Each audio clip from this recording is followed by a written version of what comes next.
Yellow ball. I got the yellow ball. Oh, all right. I think I ate the most balls there. So why are we using Hungry Hippos to demonstrate anything? Well, we're going to get into frame rate. Our cameras have the ability to be set at different frame rates, and that's what Todd's going to explain. So what are the different frame rates we're going to be working with? The general frame rates that everybody's going to find in their cameras is 24 frames per second, 30 frames per second, and 60 frames per second. So what you're saying is that at 24 frames, we have literally 24 individual still images, and 30, there's 60 still frames that all make up the video? That's exactly right. So what is that giving us? 24 frames per second is going to give you that cinematic film look. It's going to give you a motion blur. We've all grown up watching movies shot at 24 frames per second, and a lot of guys tend to gravitate towards 24 frames just to imitate that look. So that gives you a certain look that may be good for one thing, but maybe 30 is better for something else. 30 frames is going to give us a more realistic look. There's actually more frames there, capturing more action, but it's going to give you that video look. So what are we going to do here to demonstrate? We're going to stick with that cinematic movie-like look. So 24 frames per second is where we're going to live on all these examples. The only thing we're going to change is the shutter speed. So let's start off with this 1/50th of a second and see what that looks like. What we're going to do here is show you how shutter speed affects what's going on in the image. We're going to use a metronome, so we have something that's constant and moving. We've already locked in the settings for the camera because all we're focusing in on right here is what's going to happen when we change the shutter speed. All right, let's see what happens with this metronome as an example. All right, and we're rolling and action.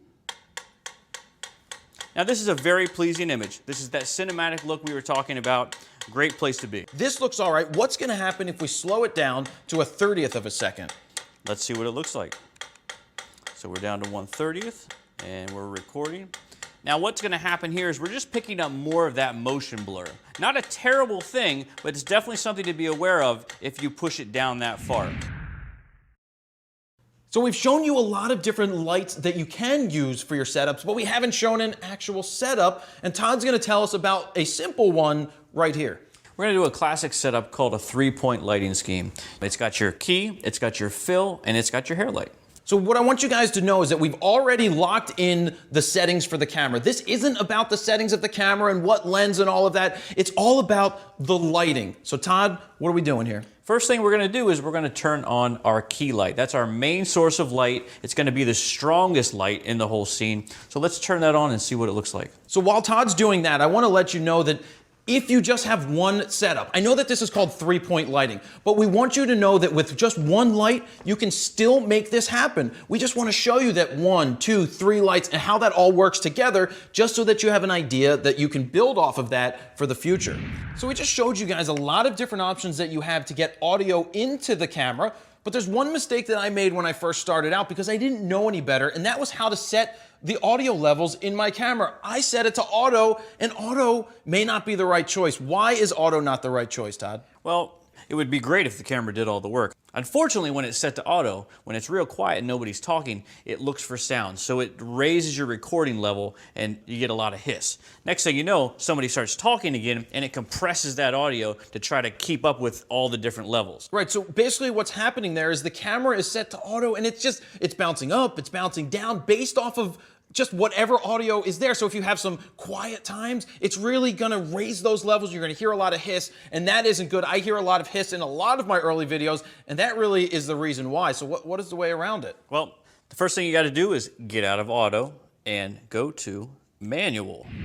So we're out on location at a bowling alley, and not only are we gonna do something pretty cool, but I have my bowling shoes on because I'm ready to bowl. But Todd, what are we really here to do? We are here to shoot an EPK, which is an electronic press kit. So this could be for any corporate client, any business out there, and a great way to make a couple bucks.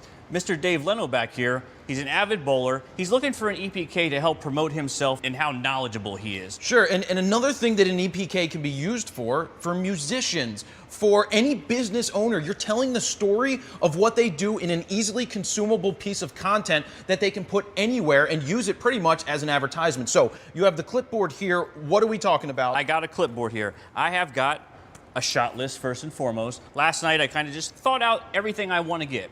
Not cutting off creativity whatsoever. We're going to be inspired while we're here to do some extra things, but at least I've got a roadmap and I'm not going to miss critical things. Yeah, remember when we talked about pre-production? That's what you have to do to prepare yourself. Todd, what are some more rules we're gonna get into? Well, some good things I want to talk about now are coverage and the almighty 180 rule. Now, this 180 rule is something that I just ruined at the very beginning, but it's something that I made the mistake once and it never happens again. So that's why we're here to show you the examples to see what a good use of the 180 rule is and what it looks like if we break it. So let me just give you the basics. We've got a camera above us here, and between the two characters, there's an axis between us. There's an eye line between us. We don't want to cross that eye line with our camera. We want everything to be on one side or the other. Right now, we've got all of our cameras on this side. That's generally where you want to keep them. It helps the audience understand where things are relative to one another. Now, if we cross that line, which we will show an example of, it will disorient the audience. Can you break the rule? Absolutely. But know the rules, and then you can break them. All right, Todd, I see you have the slider set up. What is going on here? Well, I'm going to come in here for a two-shot. Kind of tried to fake it here when I swung it around. I think that'll give me good movement to come into this shot, but this is going to give us a really cool effect while getting both of them in one shot. So go over the two-shot again.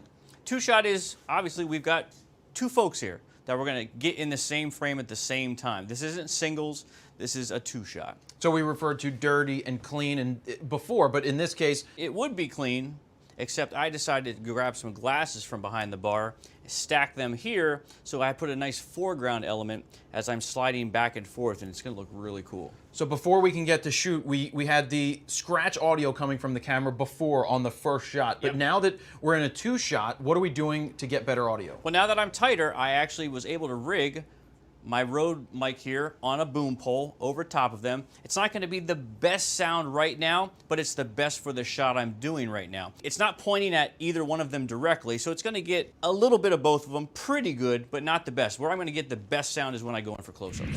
So what's the lighting setup that we have right now? Well, the bulbs we have are daylight, and our cameras are set to daylight.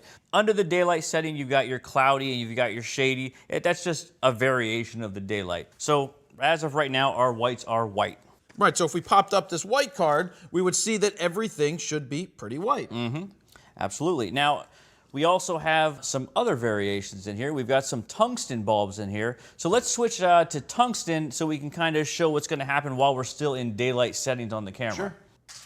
Boom.